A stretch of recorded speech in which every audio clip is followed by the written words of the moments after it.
À Charles Asselineau, Paris, jeudi 13 mars 1856.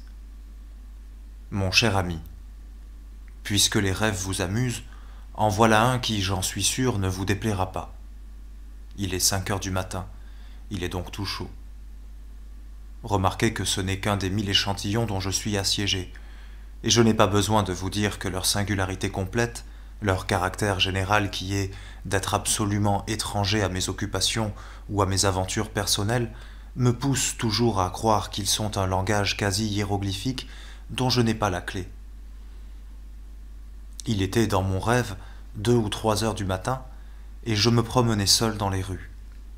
Je rencontre Castille, qui avait, je crois, plusieurs courses à faire, et je lui dis que je l'accompagnerai et que je profiterai de la voiture pour faire une course personnelle. Nous prenons donc une voiture. Je considérais comme un devoir d'offrir à la maîtresse d'une grande maison de prostitution un livre de moi qui venait de paraître. En regardant mon livre que je tenais à la main, il se trouva que c'était un livre obscène, ce qui m'expliqua la nécessité d'offrir cet ouvrage à cette femme.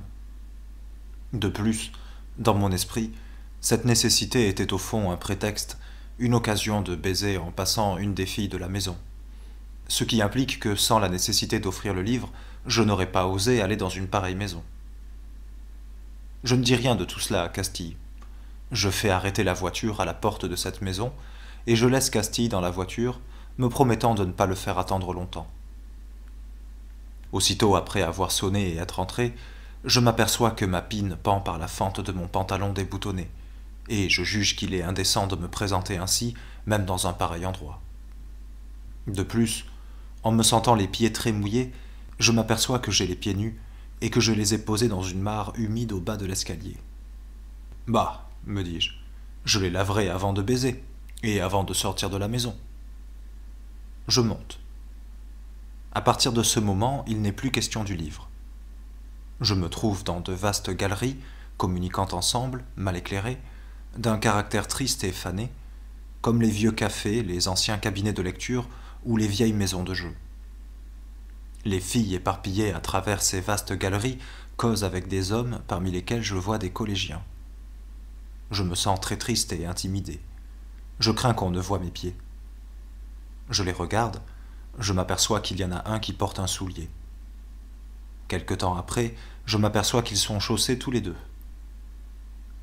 Ce qui me frappe, c'est que les murs de ces vastes galeries sont ornés de dessins de toutes sortes, dans des cadres.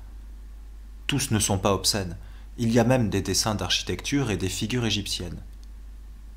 Comme je me sens de plus en plus intimidé et que je n'ose pas aborder une fille, je m'amuse à examiner minutieusement tous les dessins.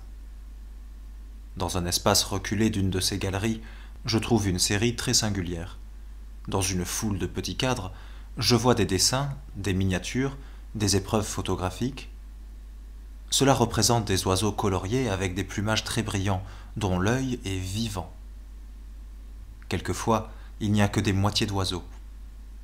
Cela représente quelquefois des images d'êtres bizarres, monstrueux, presque amorphes, comme des aérolithes. Dans un coin de chaque dessin, il y a une note. La fille une telle, âgée de, a donné le jour à ce fœtus en telle année, et d'autres notes de ce genre. La réflexion me vient que ce genre de dessin est bien peu fait pour donner des idées d'amour. Une autre réflexion est celle-ci. Il n'y a vraiment dans le monde qu'un seul journal, et c'est Le Siècle, qui puisse être assez bête pour ouvrir une maison de prostitution et pour y mettre en même temps une espèce de musée médical. En effet, me dis-je soudainement, c'est Le Siècle qui a fait les fonds de cette spéculation de bordel, et le musée médical s'explique par sa manie de progrès, de science, de diffusion des lumières.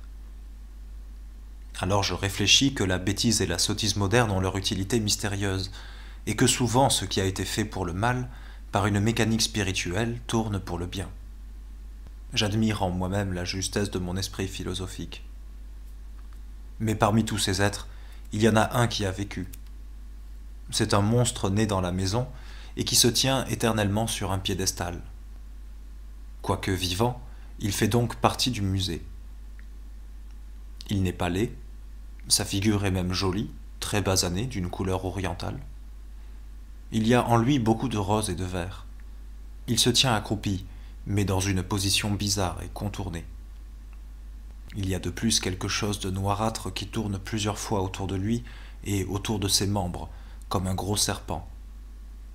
Je lui demande ce que c'est. Il me dit que c'est un appendice monstrueux qui lui part de la tête, quelque chose d'élastique comme du caoutchouc, et si long que s'il le roulait sur sa tête comme une queue de cheveux, cela serait beaucoup trop lourd et absolument impossible à porter. Que dès lors, il est obligé de le rouler autour de ses membres, ce qui d'ailleurs fait un plus bel effet. Je cause longuement avec le monstre. Il me fait part de ses ennuis et de ses chagrins. Voilà plusieurs années qu'il est obligé de se tenir dans cette salle, sur ce piédestal, pour la curiosité du public. Mais son principal ennui, c'est à l'heure du souper. Étant un être vivant, il est obligé de souper avec les filles de l'établissement, de marcher en chancelant avec son appendice de caoutchouc jusqu'à la salle du souper, où il lui faut le garder roulé autour de lui, ou le placer comme un paquet de cordes sur une chaise, car s'il le laisse traîner par terre, cela lui renverserait la tête en arrière. De plus, il est obligé, lui, petit et ramassé, de manger à côté d'une fille grande et bien faite. Il me donne du reste toutes ces explications sans amertume. Je n'ose pas le toucher, mais je m'intéresse à lui. En ce moment, ceci n'est plus du rêve, ma femme fait du bruit avec un meuble dans sa chambre, ce qui me réveille. Je me réveille fatigué, brisé, moulu par le dos, les jambes et les hanches. Je présume que je dormais dans la position contournée du monstre. J'ignore si tout cela vous paraîtra aussi drôle qu'à moi. Le bon minot serait fort empêché, je présume, d'y trouver une adaptation morale. Tout à vous, Charles Baudelaire.